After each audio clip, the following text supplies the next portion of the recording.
ప్రజారోగ్యానికి భరోసాగా ముఖ్యమంత్రి సహాయ నిధి నిలుస్తుందని, దీని ద్వారా పేద మధ్యతరగతి వర్గాలకు ఆర్థికంగా చేయూత లభిస్తుందని కాకినాడ రూరల్ నియోజకవర్గం కోఆర్డినేటర్ కట్కంశెట్టి వెంకట ప్రభాకర్ అన్నారు.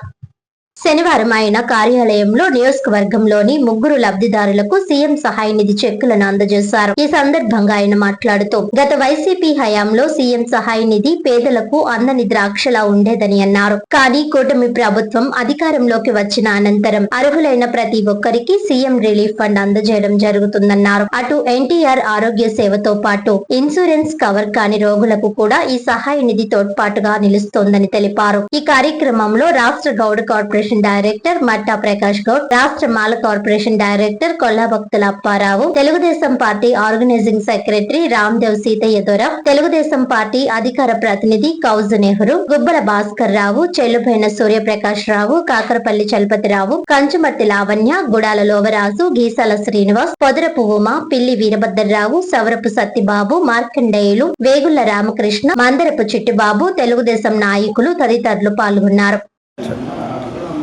వలసపాకల గ్రామం కరప మండలం అండి. నాకు ఆరోగ్యం బాగుంది. సీఎం రిలీఫ్ పెట్టుకున్నాను. కట్టంచెట్టి బాబీ గారికి.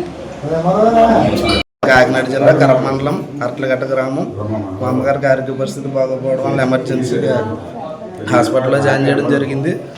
దానికి సీఎం రిలీఫ్ ఫండ్ పెడితే నారా చంద్రబాబు నాయుడు గారు, కనకశెట్టి బాబీ గారు చొరవ వల్ల తొందరగా చెక్ రావడం జరిగింది. మాకు చెక్ వచ్చినందుకు చాలా కనకశెట్టి బాబీ గారికి, చంద్రబాబు నాయుడుకి చాలా ధన్యవాదాలు. నా పేరు గుబ్బల భాస్కర్రావు, కరప మండలం జట్బావరం గ్రామం.